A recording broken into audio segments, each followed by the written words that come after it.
안전성평가연구소 이규홍입니다. 제가 이쪽에서 나올 줄 알았죠? 반대쪽에서 나왔습니다. 오늘 제목은 미세먼지 속에서 살아남기입니다. 근데 보니까 이 왕중왕전 안내해주는 그 링크에 보면은 옛날에 했던 제 강의가 다 나와 있어요. 그래서 미세먼지에 대한 자세한 내용은 오늘 조금만 하고 다른 얘기들을 이제 하고요. 아까 제가 큰 미션을 갖고 나왔다고 말씀드렸습니다. 우승은 이제 매미 선생님하고 권윤섭 박사님이 하실 것 같고요. 저는 여기 오늘 오신 이 많은 미래의 과학자들을 독성학이라고 하는 게 뭔지를 좀 설명해 드리고, 독성학을 하면은 이렇게 사람들한테 우리가 사는 인류에게 도움을 줄 수 있구나, 이것들을 좀 인상을 좀 좋은 인상을 주는 것을 제 미션으로 하고 나왔습니다. 이게 어떻게 뒤로? 네, 오늘 순서는 꿈을 이룬 사람, 그 다음에 미래의 과학자들, 여기 있는 사람들, 그 다음에 사람을 살리는 과학자, 독성학자, 그 다음에 미세먼지 얘기, 이런 얘기를 이제 순서대로 하겠습니다. 이게 저예요. 귀엽죠? 네. 지금은 좀 귀여운지 모르겠는데, 예, 감사합니다. 이게 이제 고등학교 때입니다. 많이 변했습니다.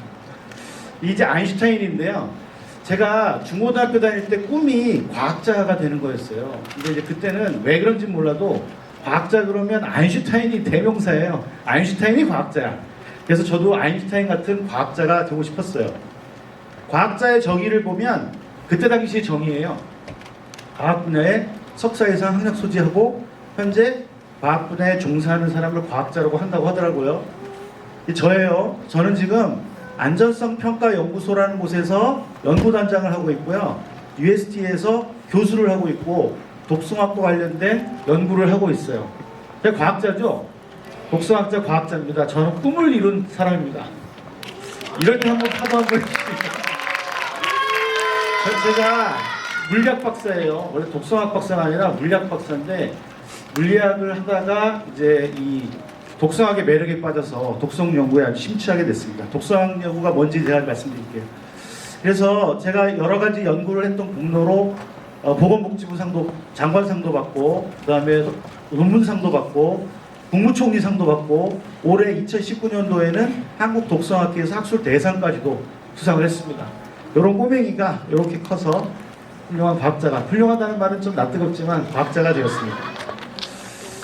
오늘 이제 다른 과학자 선생님들도 많이 오셨는데, 이게 저죠. 이 과학자가 제가 오늘 아주 가슴이 벅찹니다. 여기 미래에 이렇게 과학을 즐기고 과학을 어떻게 과학에 대한 것을 배우고 즐기려고 온 이 분들이 미래에 아마 과학자가 될 건데요. 미래에 이 과학자가 되려고 하는 사람들한테 내가 오늘 독성학이 뭔지 조금 가르쳐 드리도록 하겠습니다. 예전에 2011년도에 이제 가습기 살균제 사건이 있었죠. 굉장히 많은 분들이 다치고 죽고 돌아가셨습니다. 이 피해자들이 굉장히 많았고요. 그때 보면은 이제 2011년도 질병관리본부가 봄 정도에서 가습기 살균제는 몰랐지만 원인을 모르는 어떤 폐 손상 질환, 원인 미상 폐 손상 질환이 돌고 있다, 이것을 인지했어요. 그래갖고 아산병원에서 질병관리본부에다가 신고를 합니다. 그럼 아산병원에서는 뭘 하냐면 역학조사 연구팀을 구성을 해요. 거기에 이제 제가 연구위원으로 들어갔죠. 그래서 어떤 일 때문에 과연 이 원인 미상 폐손상이 벌어졌을까? 역학조사팀에서 연구한 결과에 따르면 환자들은 전부 다 가습기를 썼대요. 또한 가습기 살균제를 사용했다고 합니다. 그래서 가습기 살균제가 역학연구 결과 원인 미상 폐손상의 가장 큰 원인이 될 것이다. 근데 이것만 가지고는 잘 몰라서 이제 제가 하는 흡입독성 분야에 가습기 살균제 가지고 흡입독성 연구를 해서 진짜 가습기 살균제를 흡입하는 것이 사람한테 이런 손상을 입혔는지를 확인하자, 여기까지 이르게 됩니다. 그때 이제 가습기 살균제를 쓰면 급성 폐렴 위험이 47배 높아진다는 그런 설문조사 연구를 바탕으로 저희가 연구를 하고요. 저희가 동물에게 흡입독성 시험을 해서 동물의 폐 조직이 사람의 폐 조직에 나타났던 병변과 같은 증상이 반복이 되면, 재현이 되면 가습기 살균제 흡입이 사람한테 이런 폐 손상을 일으켰구나 라는 것을 확증하게 된다 라고 이제 가설을 세우고 저희들이 연구를 시작하게 됐습니다. 죄송합니다. 그때 시장에 나와 있던 굉장히 많은 가습기 살균제를 쭉 보니까 PHMG라는 물질이 주요한 물질이었어요. PGH라는 물질도 있었고 CMIT, MIT라는 물질도 있었죠. 저희가 이 세 가지 물질을 이용해서 흡입독성 시험을 하기 시작했습니다. 이렇게 동물 챔버에다가 쥐를 놓고요. 1개월 정도 흡입 노출을 시키고요. 3개월 정도 흡입 노출을 시켜서 마지막 순간에 동물을 희생시키고 동물의 폐 조직을 검사합니다. 동물 폐 조직이 사람 폐 조직에 나타났던 그런 병변 양상과 동일한 양상이 나타나는지를 이제 확인하게 됩니다. 그 결과 이게 이제 정상 쥐의 폐예요. 이게 가습기 살균제가 노출된 폐의 쥐예요. 쥐의 폐죠. 죄송합니다. 뚱뚱해졌죠. 이게 무슨 얘기냐면 쥐가 숨을 들여마셨다가 기도가 막혀가지고 기관지가 막혀서 내뱉은 숨이 나가지가 않고요. 이제 풍선처럼 변해버리는, 이걸 보고 우리가 풍선화 현상이라고 합니다. 이런 현상이 발생하면 굉장히 위독한 어떤 병변이 폐에 생겼다는 거죠. 이게 이제 사람, 정상 사람의 폐고요. 실제 폐손상 환자의 폐인데 굉장히 빡빡하고 뭔가 조밀하게 밀집되어 있죠. 이게 이제 정상 쥐고요. 그 가습기 살균 노출한 쥐인데요. 사람과 마찬가지로 뭔가 굉장히 빡빡한 그런 병변이 재현되어 있음을 확인했습니다.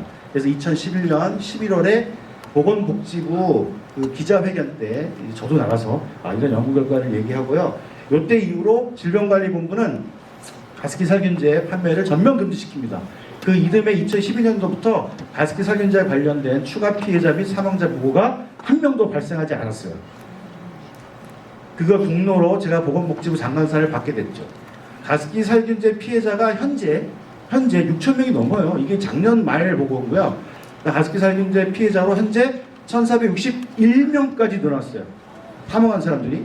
가습기 살균제를 800만 명 정도가 노출됐을 거다. 여기서도 쓰신 분 많죠. 이런 가습기 살균제 노출을 저희가 독성 연구를 해서 더 이상 못 쓰게 막고 이 800만 명이 모두 위험해지는 것을 저희가 막았습니다. 독성학자는 사람을 살리는 과학자라고 할 수 있죠. 어디 미래의 과학자들이 독성학자에 대해서 좀 관심이 좀 생기고 있나요? 자, 독성을 좀 바로 알아야 돼요. 저희가 모든 물질은요, 적절하게 잘 쓰면 약이 되고요, 굉장히 많이 쓸 때만 독이 돼요. 유독 물질이 검출되었다, 이것만 가지고 이렇게 신문 기사들 많이 나오는 거 많죠. 이 슬라임 굉장히 한동안 막 문제가 됐었지만은 결국은 안전하다고 판명이 됐죠. 여러분들 언론에서 어떤 유독 물질이 검출되었다, 이것만 가지고는 유독하다고 생각하시면 절대 안 돼요. 왜냐하면 모든 물질들은 적절하게 사용하기 때문에 우리가 모든 이익을 누리고 있는 거예요. 그게 사람한테 노출될 때 어느 정도로 노출이 되고, 그 다음에 독성이 나오는 정도의 노출은 어느 정도인지를 연구해서 2분 남았습니다. 비교해서 위험할 때만 우리가 위험하다고 얘기하는 거죠. 그걸 연구하는 것이 바로 독성학자입니다. 저는 이런 말도 많이 해요. 밥도 많이 먹으면 배 터져 죽어요. 그렇기 때문에 여러분들도 그러니까 독성 상식을 좀 갖고 계세요. 이게 물입니다. 컵 안에 있는 물은 우리가 증발되는 거 잘 모르죠. 여름철에 아주 더울 때 공원 같은 데 막 분무하죠. 시원해지죠. 그런데 그 물이 땅바닥에 떨어져 축축한 것을 못 볼 수 있을 거예요. 이게 다 증발해가지고.